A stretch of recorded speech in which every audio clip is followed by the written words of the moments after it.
Gotta make sure the hair is behaving, which it never does. It always misbehaves. All right. I know I'm a little late to the party on the Summer Game Fest review video hype train, but understand something.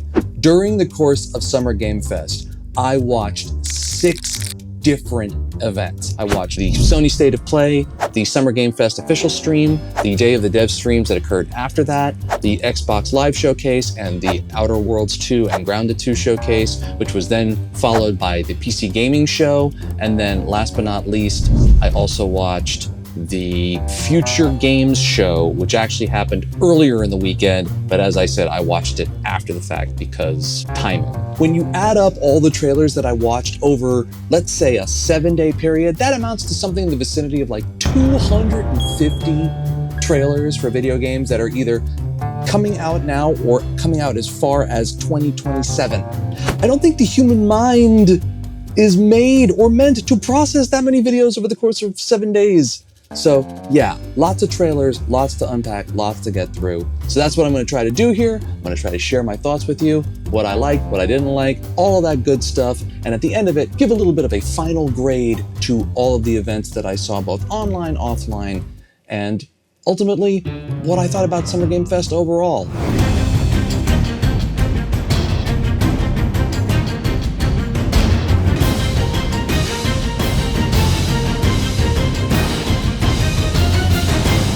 So of course, the first video that we have to talk about, the first live stream that we have to talk about is the Sony State of Play. I personally loved this show. I thought it was great. I thought it was jam-packed with amazing trailers that had a nice combination of, you know, fully rendered FMV video for trailers for games that may not have gameplay to show yet, and like a good amount of gameplay from games that I would want to play and that are interesting to me. And just overall, I think it was a really good, solid showing with a very good one more thing. Even though personally, while I do think there were many people who thought an ArcSys fighting game was a really incredible final one last thing for the show, I'm not a big fighting game guy.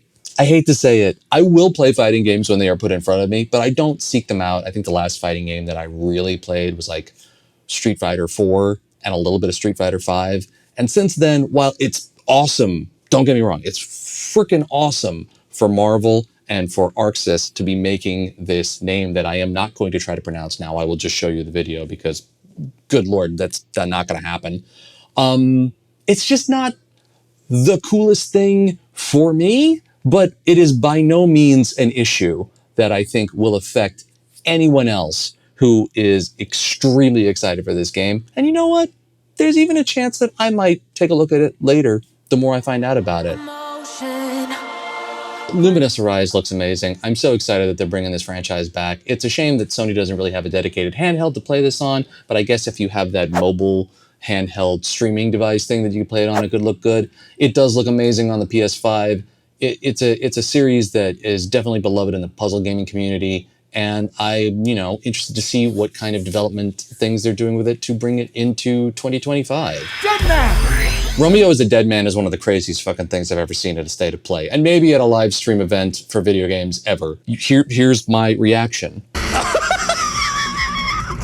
What in the shit? I had no idea what this thing was going to be, and of course, when I finally looked at it and realized it was a Suda51 joint, I was like, oh, everything in the world now makes sense, because of course it is. There is no other developer on the planet who would do a thing like that, and also, to start out with this Squiggle Vision style animation that is so removed from where it's actually headed, and this sort of crazy Guyver-esque, ultra-violent, over-the-top hack and slash adventure insanity. What the fuck? And also, absolutely yes, let's go. I mean, look, as I said during the reveal in the show on the live stream, I'm super in. I'm super gonna play the hell out of this thing. Romeo as a Deadman is like an instant wish list for me immediately. Pragmata. The problems with Pragmata. What's a Pragmata U? We don't really know because, again, this is the most we've seen of this game in almost 4 years since its announcement. I'm happy that they are showing more of it. You know, we were all making jokes in the live stream that this is BioShock in space. There seem to be a lot of BioShock likes these days, but also it kind of reminded me of some of Capcom's crazier portfolio of games. But there's like a whole slew of them that came out during like the late aughts. And you know what? I'm for a game that's a little bit out of the wheelhouse of what we normally see, and it actually feels like exactly the kind of thing we expect from Capcom or a Japanese studio, this sort of wild mixture of Western and Eastern video game influence design theories into a game that kind of just looks absolutely nuts. On top of the fact that, you know, they finally put another new date on it saying it's really coming this time in 2026. We are so very sorry. Obviously, we're going to see if they stick to that, but you know what? I'm on board. I'll play it when it comes out. Silent Hill F. Silent Hill F, my goodness. I remember when I did a State of Play recap video earlier last year where I said, nobody trusts Konami to make a video game anymore. Well, that has sort of been completely like tossed in the waste bin because now they have a game that everybody universally loves, that everybody was ready to universally hate in Silent Hill 2. They're making Silent Hill 1. The new Metal Gear Solid 3 remake is looking fantastic. And also, Silent Hill F looks slick and sick AF, man. I mean, the end of that trailer just had me basically going, okay, Konami's back in again. Who knew that was going to be a thing? I wish them all the best with that. Final Fantasy Tactics. They're remaking it again. Okay, sure. Like I needed another excuse to play Final Fantasy Tactics again. On the other hand, I would love somebody to make a real, proper, true follow-up to Final Fantasy Tactics, because those DS games, I'm sorry, weren't it, my friends. I do not fault you if you like those games. I do not fault you for playing those games and being like, this is my Final Fantasy Tactics game. But if you haven't played the original, you're missing out on one of the best tactics games ever made, because some of the stuff in those games, I'm not going to get into it. Ooh, they made me so dang mad. I am the law. Nioh 3. Do I Nioh? That's a bad joke. Do I Nioh 3 to say more? That doesn't work. You knew it didn't work and you tried to go there anyway. I mean, come on. Every time we saw something from Tecmo Koei and Team Ninja that wasn't Nioh 3, everybody was going, shit, why isn't it Nioh 3? Why haven't you made Nioh 3 yet? Well, here we're getting Nioh 3, and I played the alpha. Looks like it's going to be everything Nioh 2 was and more, and the fact that it's going open world is unbelievable. And for those of us who've been screaming, where's Nioh 3? Now we have it, and it's coming out next year. Who had a new Bloodstained game on their bingo card? Because honestly, I didn't. I do love Bloodstained, but in a very weird, complex, complicated way, because every time I play it, I realize some video game genres I'm just bad at, and I want to be better at Bloodstained, and I want to enjoy playing the game more, and I want to get further along in the game, and I've never finished it. However, when I saw this trailer being played during the State of Play, I tell you right now, I was sold. It looks so fucking good. It looks like it's going to be so much fun, and people who love Bloodstained are just going to love this even more. I couldn't even get the sentence out because I'm so excited for Bloodstained. Two other indie games that I have to mention as part of the Sony State of Play that I think are really awesome and not enough people are paying attention to are Sword of the Sea, which is from the Abzu and Journey developers, and Cairn, which is a full body articulation, rock climbing story game, both of which look phenomenal to me and are things that just absolutely speak to me as games that I would love to try. I've actually played the Cairn demo. It's really phenomenal. And you say the words Journey and Abzu developer and Austin Wintory, and I am in, man. Sword of the Sea looks so very cool. It's so gorgeous. I can't wait to play it. And yeah, if you haven't played the Cairn demo, I highly recommend it. There aren't that many climbing games in the climbing game genre. There's only one other one that I could think of. It really is a love letter to rock climbing in a way that I never thought I would see in a video game, and it's very cool. Sword of the Sea, Cairn, you should definitely check them out. And last but not least, let's talk about the 007 First Light trailer. Wow. If IOI can even pull off a fraction of what they're showing off in that video, and granted, we didn't see much in terms of gameplay, that will be an incredible achievement from a company that has already proved themselves time and time again, going from being, you know, the crown jewel in the Square Enix third-party catalog to almost going into bankruptcy to pulling themselves out of bankruptcy again by making the Hitman universe and now doing First Light. This is an incredible story of just this company coming around and making just awesome shit. It honestly looks really fucking compelling, and also I think has a really god-awful title. Of all the things you could have named a 007 game. First Light, really? That's the best you'd come up with? But honestly, what a cool trailer. What a cool show off for the game. And honestly, I think this is a real victory lap moment for IOI. If they pull it off, they were very happy to show it off. They were very happy to be there to talk about it and give everybody who loves Hitman a reason to love 007. So overall, I would give the Sony State of Play an A- for just having a really great mixture of brand new announcements, full motion trailers, and really great gameplay to show off, as well as stuff that's coming out right away and stuff that's coming out in the future. It was a perfect blend of all the things that I love about these showcases, where there's a little bit of something for everyone now, later, and far off in the distance. Honestly, Sony, great job. If you do more Sony States of Plays like this, you will not leave people disappointed. Very well done.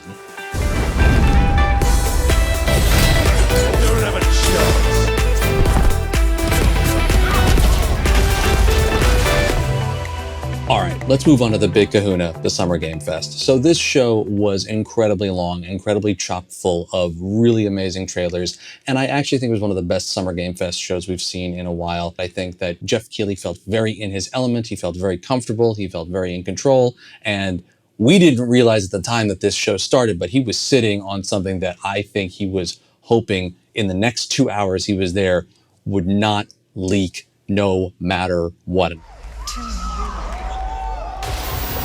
But on top of that, he brought in help to co-host the show with him, Lucy James, who did just such an incredible and immaculate and fantastic job co-hosting the show. She just shines on that stage. She's just lovely, knowledgeable, smart, funny. Well, I gotta laugh. That's all I want. That's all I want. But yeah, Lucy James was wonderful. Bring her back in the future, Jeff. She was amazing. For some reason, when I looked around the internet and saw people's reaction to this game, nobody could seem to remember that the first game ever came out. And I was like, am I the only one who realized that we're looking at a Mortal Shell 2 trailer? I mean, let's be clear. Mortal Shell was a really small game with a lot of big potential that had a couple of really key problems. But what it tried to do was so interesting and had such an interesting hook, and it was so ambitious. And I think if they can pull this off, if they can make this, you know, the Mortal Shell experience they wanted from the first game, that could be fucking awesome. Staying in the Soulsborne universe, Code Vein 2. Sure, still looks like an anime Soulsborne. That's not me slighting it in any way, but the animu of this weekend was just all over the place. There were so many anime games from Japanese studios, from Chinese studios, from Korean studios, that at some point when you ran them back to back, and there were moments where there were like 4, 5, 6 trailers running without interruption, you could not tell the difference. You could not tell where one stopped and the next one started. What is happening? And Code Vein 2 is like, of course, they're going to make another Code Vein. Code Vein was a successful game that a lot of people liked. I have been meaning to play it. I have not gotten around to it, but I will check it out. When I saw it during the show, I was like, that's a, what? Oh, it's a Code Vein. Oh, okay. I thought it was going to be something, and now for something completely different, but it wasn't. It was another Code Vein, and I have now spent too much time talking about Code Vein 2, so I'm going to move on. So, of course, the running joke of every Summer Game Fest is, well, there has to be a Bloodborne announcement around the corner, right? I mean, they're not just going to keep us waiting forever. No, that's not the one I'm talking about. It's the, well, the Silksong announcement is going to come right around the corner, right? I mean, they're not going to keep that from us forever, right? The disrespect shown to Silksong this Summer Game Fest, let me tell you. Deadpool VR. You pulled a Deadpool VR joke to knock Silksong out of potentially having, there probably wasn't even a trailer, but the best we've seen of Silksong is it running on 2 different handhelds at 2 different showcases, and you couldn't even put it in a ticket. All right, let's take a look. The disrespect. We can't keep letting them get away with this. The shadow drop of the Lies of P DLC was, still haven't played Lies of P. I know, I'm the world's worst video gamer. But yeah, the Lies of P DLC looks inspired. Can't wait to play it. Looks super cool. I'm sure I'll get around to it eventually. I don't know what Munfish is on, but if Atomic Heart 2 and The Cube are any indication, we should all be worried. Holy motherfuck off Christ, what were those trailers? And again, Did you have to use my favorite band in the world in your trailer? Did you have to use Don't Stop Me Now in Atomic Heart? What is this tone that you're going for?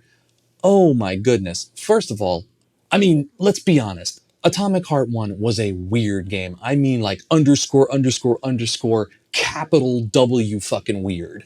And this looks like they're calling it a spiritual successor to Atomic Heart when it has 2 in the title. This is like the same kind of shit as when Fargo said it's inspired by actual events. No, it fucking wasn't. So, you were having sex with a little fella then? Yeah.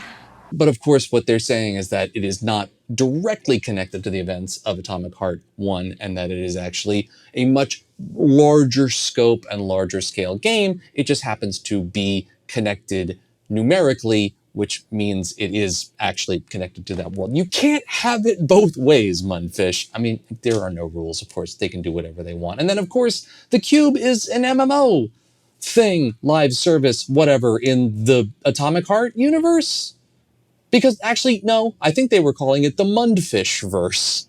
Because everything is a verse now. And I'm averse to everything.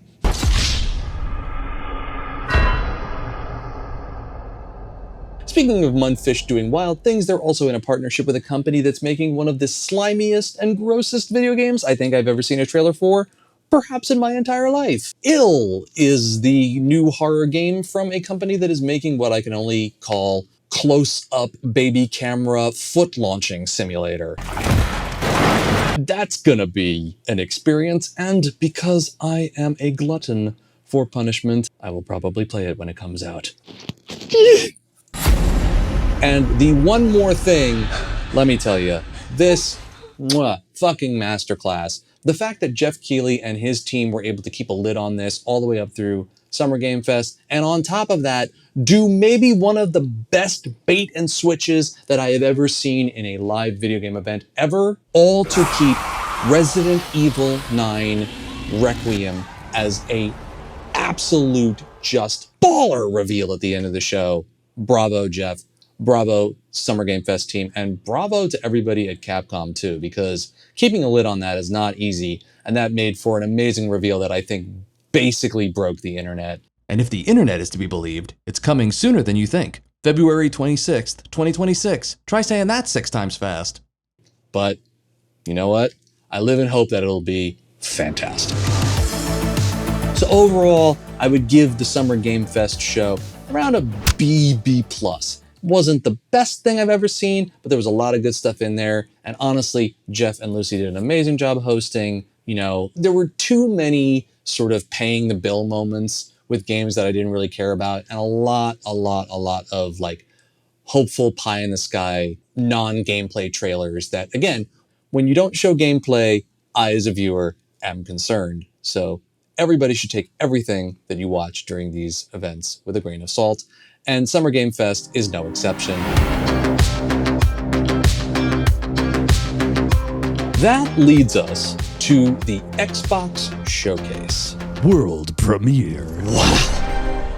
This was by far and away the most disappointing show of all the shows that I watched. And I think part of that had to do with the fact that we kind of knew what was here. There wasn't anything that was really mind-blowing or unexpected. And when they tried to show us stuff that would be mind-blowing or unexpected, not only was it neither of those things, but it kind of felt like a big slap in the face of them having to do this because Microsoft is notorious for having nothing else to show because they cancel so much stuff. Hey, Editor Rob here. So obviously I recorded all of this before the Microsoft and Xbox firings, layoffs, closures, and cancellations occurred. So obviously none of that will be mentioned here in this video. I will talk about it in a future video. Just know that I know that you know that we know it all fucking sucks, and I will talk about this stuff in the future. Don't worry. Anyway, let's continue with the video. And for better or for worse, they sort of led with this fact that a big portion of the show would be Outer Worlds 2 news and Grounded 2 news, which both of those things were great, but we knew about those things. To use a card collection game analogy, you have to have some cards in your deck that your viewers are not expecting so that you can throw them out there and be like, oh crap, you have that? Damn, that's a good play. And they just didn't They just didn't do that.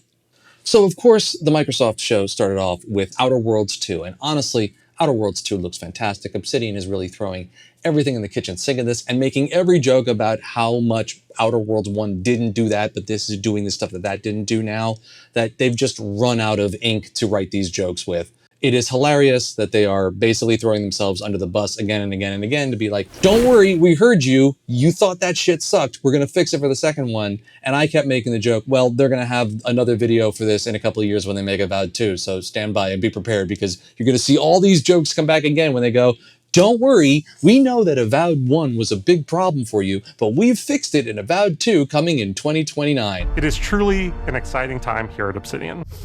Oh yeah. Now that's Microsoft. But again, this is the Xbox showcase, not the Outer Worlds showcase. That came later. Where are you going next? There are no ghosts at the Grand. I think a game like this totally has a really good, upfront pitch. I mean, in this post-Blueprints world we live in, who doesn't love the idea of solving puzzles in a potentially Cthulhu-possessed antique hotel? On top of the fact that it has a talking cat. The only one you can really trust is me. You had me at meow. Seriously. Like, that's all you had to do was just show me the talking cat and I'm like, it's on my wish list already. Clockwork Revolution.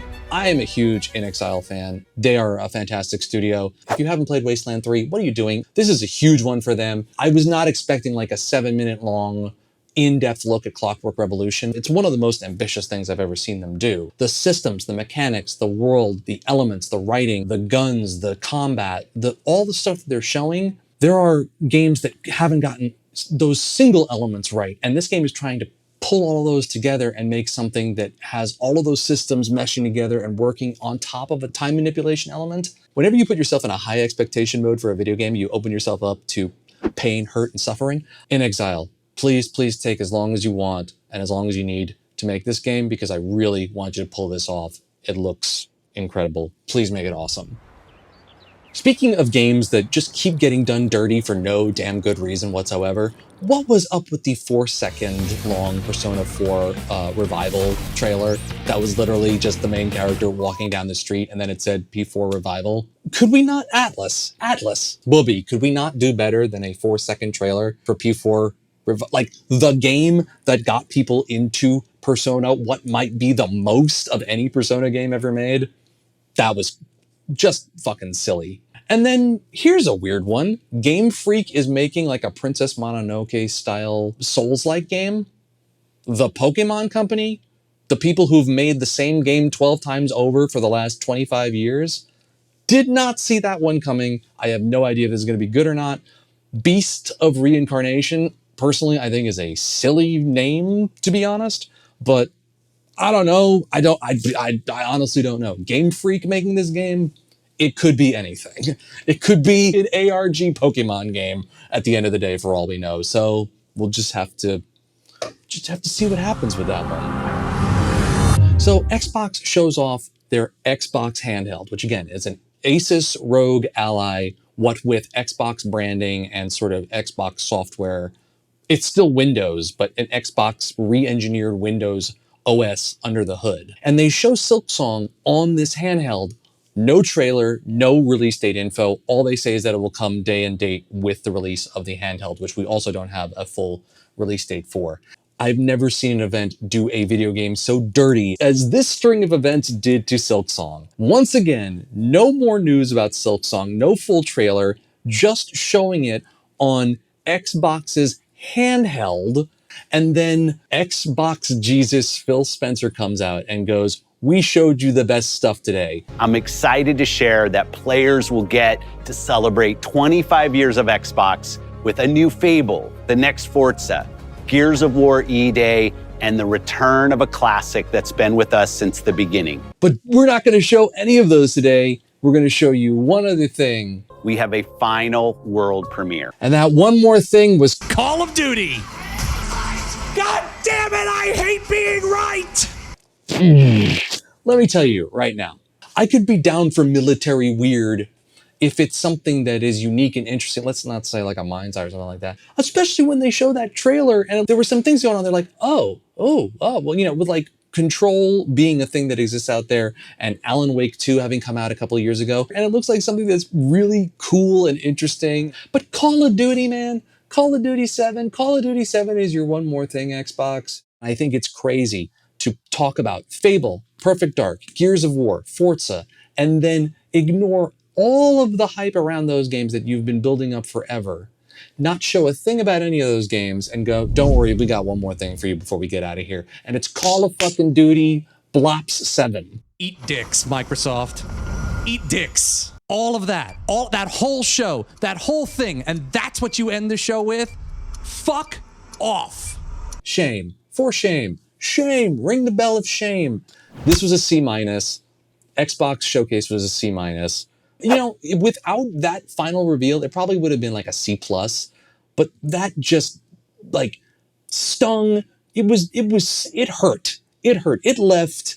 I was shaking like noticeably on the live stream. I'm so mad. I'm so mad. I can't even focus on this right now. My body is like tingling. It's vibrating. I feel like a tuning fork right now. I tasted blood in my mouth a little bit. It felt bad. It felt bad, and it made the whole thing feel bad. So Xbox doesn't feel bad, but they probably should just a little bit, but they won't.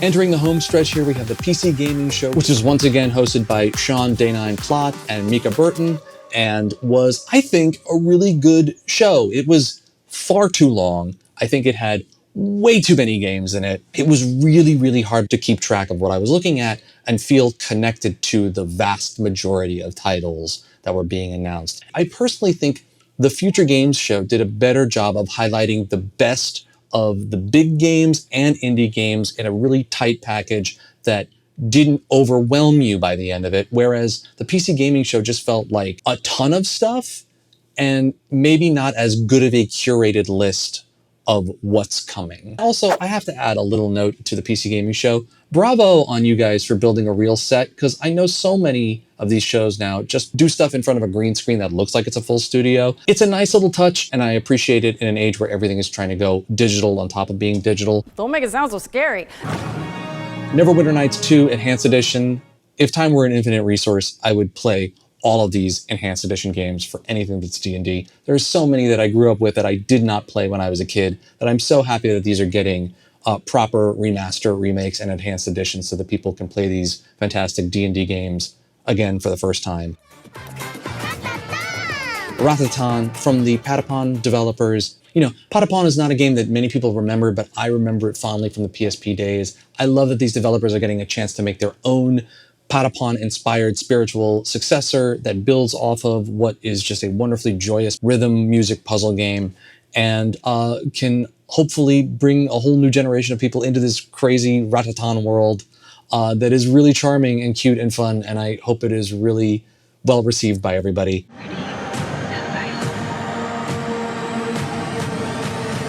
The Alters is a video game that I'm very interested in that is now out on Game Pass, that is from 11-Bit Studios, which makes a lot of amazing puzzle, like real-time strategy games.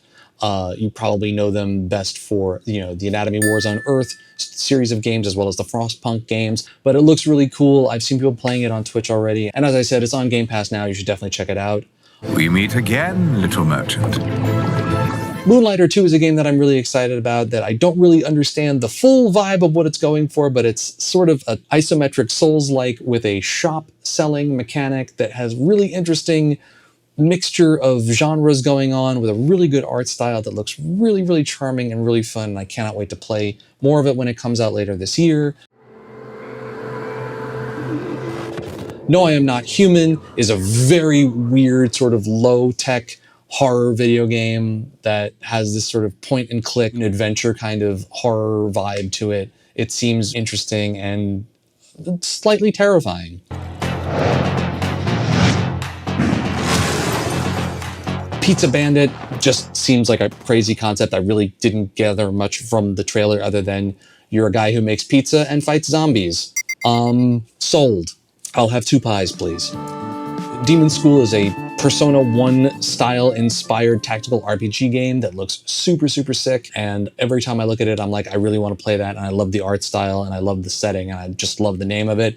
And I even love the sort of limited color palette aesthetic of it. It's just everything about that game speaks to me and I'm very interested in it.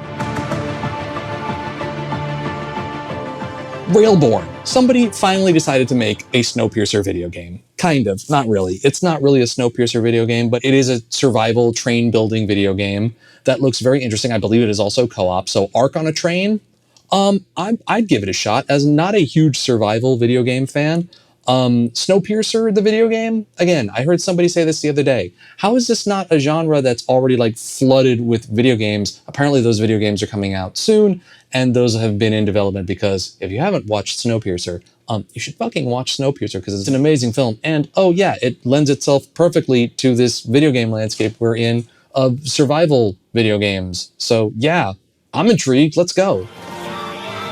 Hellclock is a crazy Hades Diablo-style inspired roguelite that is actually based on real events that happened in Brazil, a specific Brazilian massacre to be exact, and sounds both equal parts incredibly depressing and quite unique and original.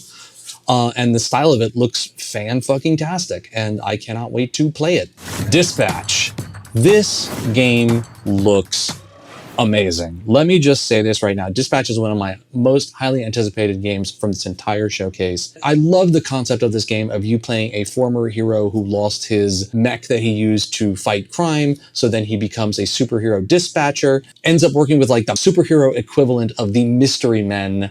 This game is made by ex-Telltale developers who worked on The Wolf Among Us. It's got an incredible cast with Aaron Paul, Jeffrey Wright, and Laura Bailey and Alana Pierce. It's so cool. It's so, man, there was so much heart in this video game and there was so much I like about it just from the demo that I played. And it's a short demo. The demo, I believe, is still up on Steam. You can play it now. Do not sleep on Dispatch. If you are a fan of Telltale games, but you've always wished they had more meat and body and gameplay and just je ne sais quoi to them, this might be the answer to that frustration because Dispatch seems primed to be super. Busbound. I am a huge Euro Truck Simulator fan, and I took one look at this game and I was like, yes, I will play a bus manager simulator. Are you fucking kidding me? Why is it that we haven't got more of these games, more of these in a good fashion since Euro Truck Simulator and American Truck Simulator has come out? Busbound looks super fun, looks super interesting. I'm really intrigued by it. I want to play it. And yeah, that one really stuck out to me as being very, very cool. It's beautiful.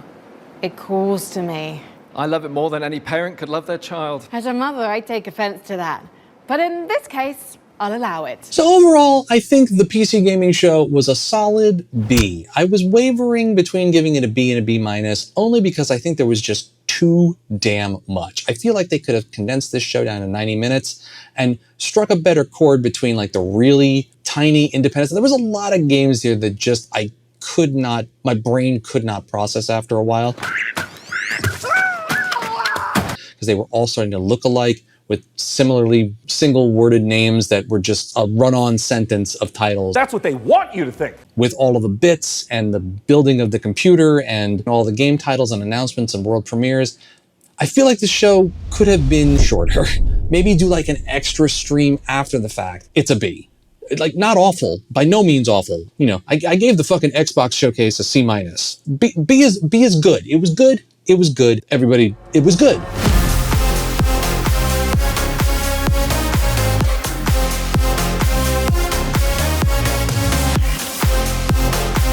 Future Games Showcase, honestly, this was just a super fun event. Matthew Mercer and Laura Bailey can host an event any day of the week. Mwah, they're amazing. They can do no wrong in my book. Again, in a stark contrast to the PC Gaming Show, I did not feel lost or overwhelmed by the stuff announced in this showcase.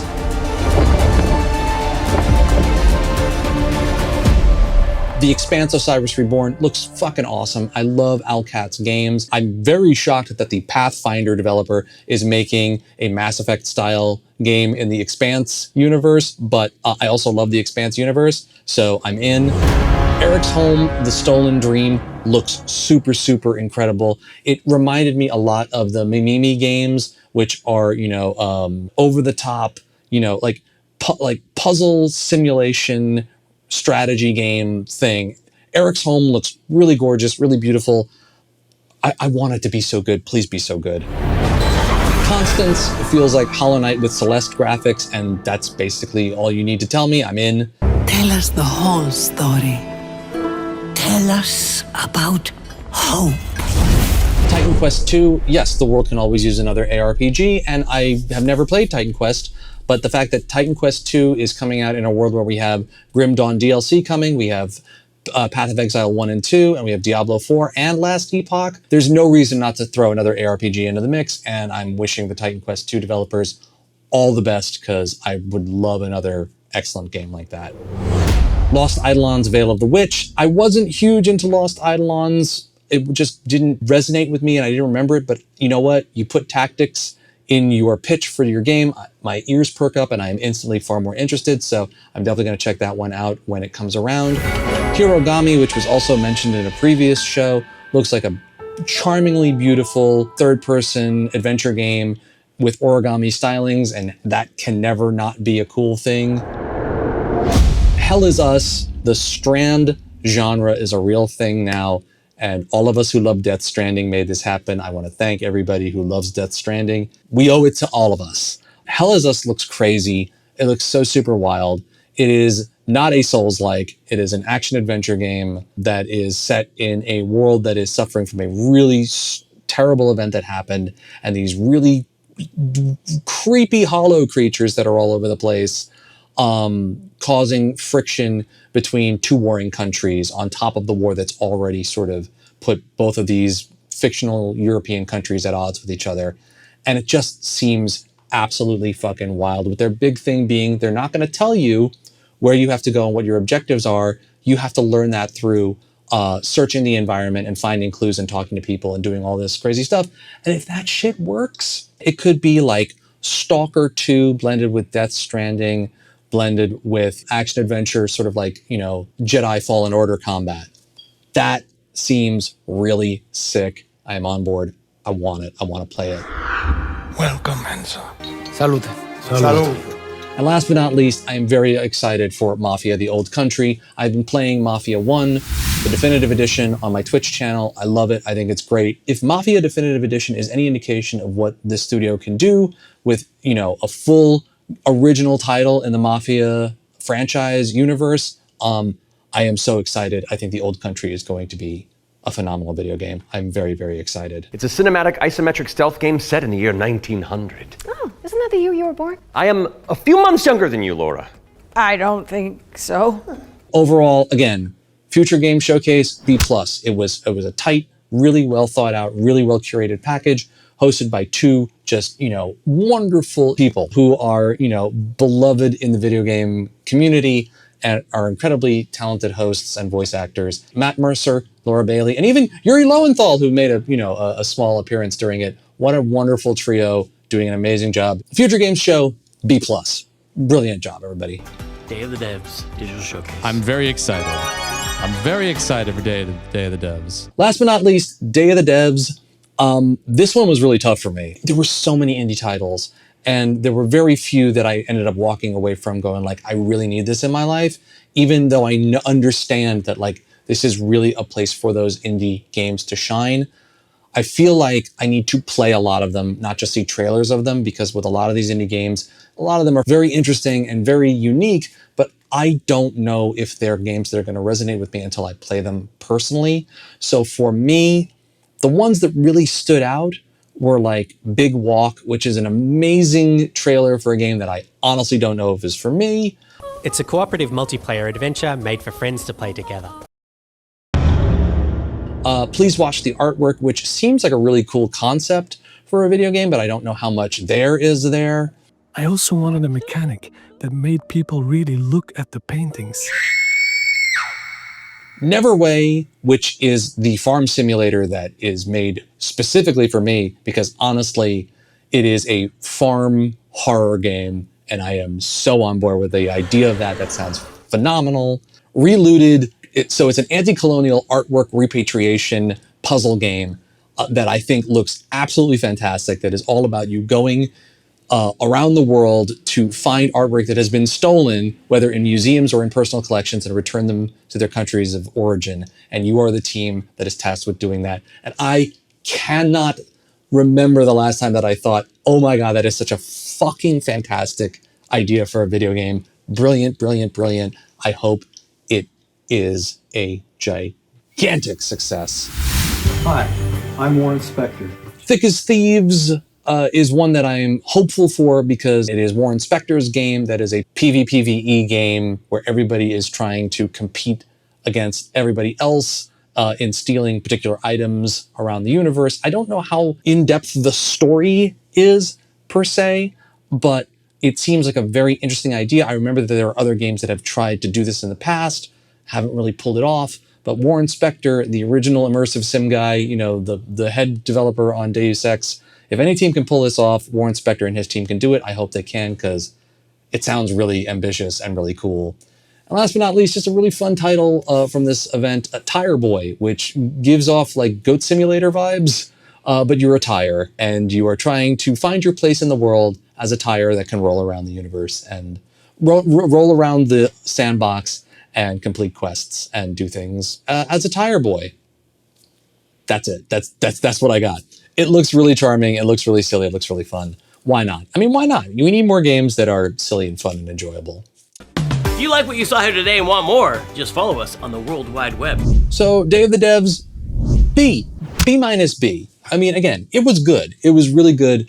It was a lot. By that point, I was definitely having a tough time staying on top of all of this stuff, but just so much. Even now thinking about all these games, I'm just finding myself so overwhelmed, excited, and scared, but just, you know, trying to enjoy it as much as humanly possible.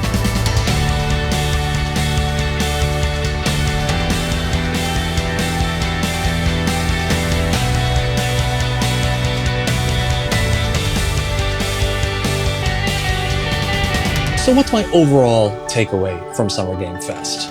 After watching all of these shows, I have to be honest with you. I'm incredibly excited for what's coming, but I'm also really, really tired. There is no way humanly possible for one single person, whether it's me following this to just the casual gamer pulling up his Steam list going, what am I going to play today? For both of these camps to try to stay on top of all of the games that are coming out all the time.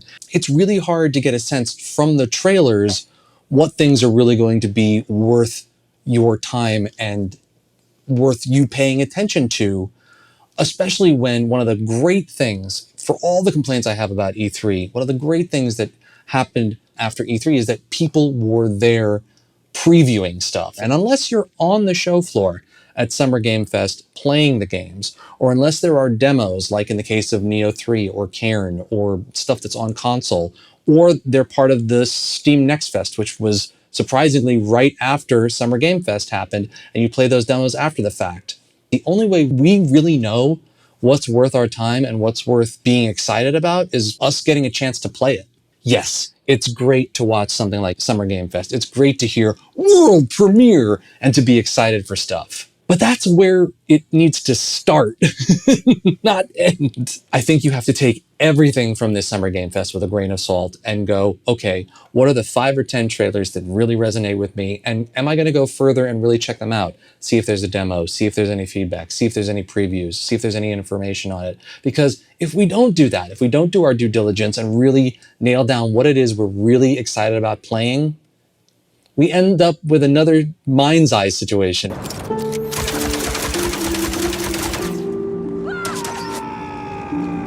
Or even worse, another The Day Before situation.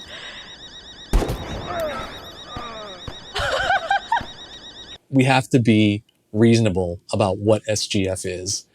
It's a hype event. And hype events are perfectly fine, as long as everybody is aware that nothing is truly a video game until it's in your hands and you are actually playing it. As long as you keep that in mind, there are far fewer opportunities to be disappointed. I think overall, B+ for Summer Game Fest. Anyway, everybody, that's going to do it for me. I am running out of memory on my memory card, so I'm going to wrap it up there. Thank you so much for watching this video. Thank you for being here and watching this all the way through. If you did enjoy the video, please like and subscribe, and also share this video with everybody, because there was a lot of stuff in here, and I think there's a lot of helpful information for people who are a bit overwhelmed with all the stuff that happened during SGF. And again, if I didn't mention the game that you were interested in, that's okay. I'll probably talk about it in a later video. There's so much more to talk about. It's crazy. As for the streams that I watched, you can also watch those videos here on YouTube. If you want to see me on my live stream and see me when I'm doing more of these React live stream live events, you can watch over on twitch.tv/DarksideRob. You can also find me on Blue Sky, on Instagram, on TikTok, on YouTube Shorts, and all over the internet. All of my links are down in the doobly-doo. And that is going to do it for my Summer Game Fest coverage. Keep playing those video games. Stay safe, everybody. Be good to each other now more than ever. And I will see you at the end of the year for the Game Awards. Until then, peace out, everybody.